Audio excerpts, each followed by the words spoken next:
اللہم صلی علی محمد النبی الامی وعلی آلہ وسلم تسلیما۔ ناظرین، آج خاص دعا جو حضرت انس رضی اللہ تعالیٰ عنہ کو حضور صلی اللہ علیہ وسلم نے سکھائی تھی وہ آپ کے سامنے پیش کرنی ہے۔ حضرت انس رضی اللہ تعالیٰ عنہ وہ بزرگ صحابی ہیں کہ جن کو اللہ تعالیٰ نے یہ شرف بخشا کہ 10 سال تک نبی پاک صلی اللہ علیہ وسلم کی خدمت میں رہے، اور آپ کی والدہ نے حضور صلی اللہ علیہ وسلم سے خیر و برکت کی دعا کی درخواست کی، تو آپ نے دعا فرمائی جس کی برکت سے ان کا جو باغ تھا وہ سال میں 2 مرتبہ پھل دیتا تھا۔ اسی طرح ان کی جو اولاد ہے اس میں یہ برکت ہوئی کہ اللہ تعالیٰ نے ان کو 100 جو ہیں وہ مرد و عورت اولاد عطا فرمائے، اور جس میں 73 مرد تھے، تو اللہ تعالیٰ نے بڑی برکتیں عطا فرمائیں۔ اب دعا کا قصہ یہ ہے کہ علامہ جلال الدین سیوطی رحمۃ اللہ علیہ وہ اپنی کتاب میں لکھتے ہیں کہ ایک دفعہ حضرت انس رضی اللہ تعالیٰ عنہ حجاج بن یوسف کے پاس بیٹھے تھے۔ حجاج بن یوسف بڑا عقل مند اور تدبر والا شخص ہونے کے ساتھ ساتھ ایک ظالم شخص بھی تھا، یعنی اس نے اپنے سامنے ہزاروں لوگوں کو قتل کروایا، تو وہ بڑا ہی ظالم شخص تھا۔ تو حضرت انس رضی اللہ تعالیٰ عنہ اس کے پاس بیٹھے تھے، اور اس نے حکم دیا اپنے نوکروں کو کہ ان کو میرے گھوڑے دکھائے جائیں۔ چنانچہ حضرت انس رضی اللہ تعالیٰ عنہ کو 400 گھوڑے دکھائے جو کہ بہترین خوبصورت تھے اور بڑے پلے ہوئے تھے۔ تو اس نے پھر سوال کیا کیا آپ نے اپنے آقا صلی اللہ علیہ وسلم کے پاس بھی ایسے گھوڑے یا ایسے نعمتیں دیکھی ہیں؟ تو حضرت انس رضی اللہ تعالیٰ عنہ فرمانے لگے کہ میں نے اس سے بڑھ کر نبی پاک صلی اللہ علیہ وسلم کے پاس نعمتیں دیکھی ہیں، لیکن ایک بات سن لیں کہ حضور صلی اللہ علیہ وسلم نے فرمایا گھوڑوں سے متعلق کہ گھوڑے پالنے والے شخص 3 طرح کے ہیں۔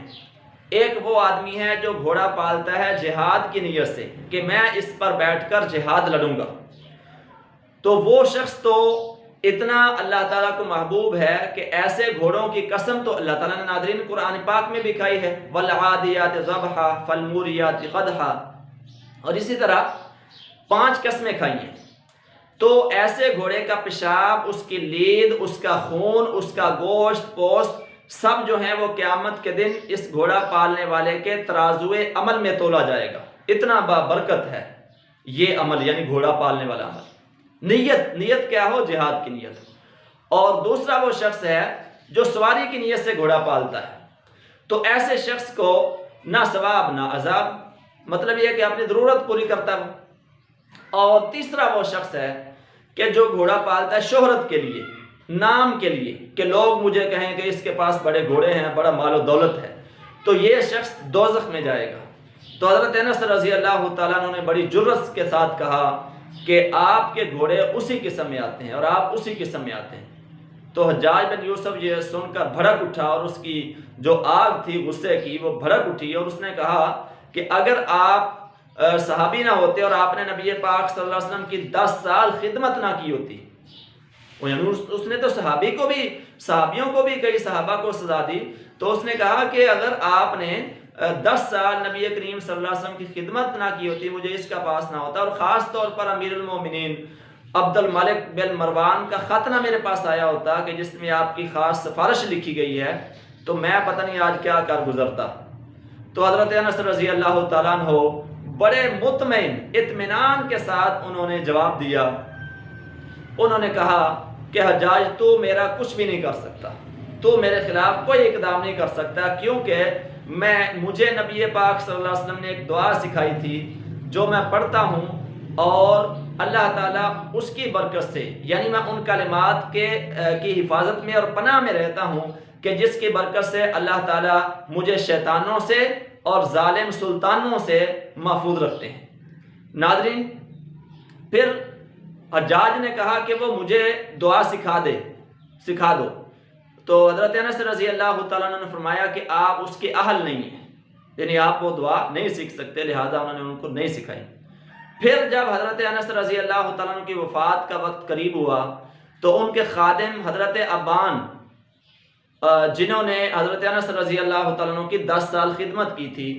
تو وہ آئے دروازے پر اور انہوں نے آواز دی، تو حضرت انس رضی اللہ تعالیٰ عنہ کے پاس وہ جب آئے تو حضرت انس رضی اللہ تعالیٰ عنہ سے انہوں نے درخواست کی کہ میں آپ سے وہ کلمات سیکھنا چاہتا ہوں جو آپ نے حجاج بن یوسف کو نہیں سکھائے تھے۔ تو حضرت انس رضی اللہ تعالیٰ عنہ نے فرمایا کہ ہاں تو اس کا اہل ہے، کیونکہ میں نے نبی پاک صلی اللہ علیہ وسلم کی 10 سال خدمت کی اور مجھ سے نبی پاک صلی اللہ علیہ وسلم راضی تھے، تو نے بھی 10 سال میری خدمت کی ہے اور میں بھی تجھ سے راضی ہوں، لہٰذا میں تجھے وہ دعا سکھاتا ہوں۔ تو ناظرین وہ دعا کہ جس سے حضرت انس رضی اللہ تعالیٰ عنہ حجاج بن یوسف جیسے ظالم شخص کے غیظ و غضب سے وہ بچ گئے، تو وہ دعا کیا ہے وہ میں آپ کے سامنے پڑھتا ہوں، اور انشاءاللہ یہ دعا جب ہم پڑھیں گے تو اللہ تعالیٰ ہماری بھی ہر طرح کے شرور و فتن سے، شیطان سے، دشمن سے اللہ تعالیٰ حفاظت فرمائیں گے۔ وہ دعا میں ایک دفعہ پڑھ دیتا ہوں اور آپ سکرین پر انشاءاللہ دیکھ بھی لیں گے ویڈیو کے اینڈ پہ، تو وہ دعا آپ بھی روزانہ پڑھ لیا کریں تاکہ اللہ تعالیٰ جل شانہ ہماری ہر طرح سے حفاظت فرمائے۔ وہ دعا یہ ہے: اللہ اکبر اللہ اکبر اللہ اکبر، بسم اللہ علی نفسی و دینی، بسم اللہ علی اہلی و مالی، بسم اللہ علی کل شیء اعطانی ربی، بسم اللہ خیر الاسماء، بسم اللہ رب الارض والسماء، بسم اللہ الذی لا یضر مع اسمہ داء، بسم اللہ افتتحت وعلی اللہ توکلت، اللہ اللہ ربی لا اشرک به شیئا، اسألک اللہم بخیرک من خیرک الذی لا یعطیہ غیرک، عز جارک وجل ثناؤک ولا الہ الا انت، اجعلنی فی عیاذک وجوارک من کل سوء ومن الشیطان الرجیم، اللہم انی استجیرک من جمیع کل شیء خلقت واحترس بک منہن واقدم بین یدی، بسم اللہ الرحمن الرحیم، قل هو اللہ احد اللہ الصمد لم یلد ولم یولد ولم یکن لہ کفوا احد، عن امامی ومن خلفی وعن یمینی وعن شمالی ومن فوقی وتحتی۔ تو ناظرین یہ دعا تھی جو حضور صلی اللہ علیہ وسلم نے حضرت انس رضی اللہ تعالیٰ عنہ کو سکھائی تھی۔ اللہ تعالیٰ جل شانہ ہر طرح کے دشمنوں سے، حاسدوں سے، شرور و فتن پھیلانے والے انسانوں سے، شیطانوں سے ہماری حفاظت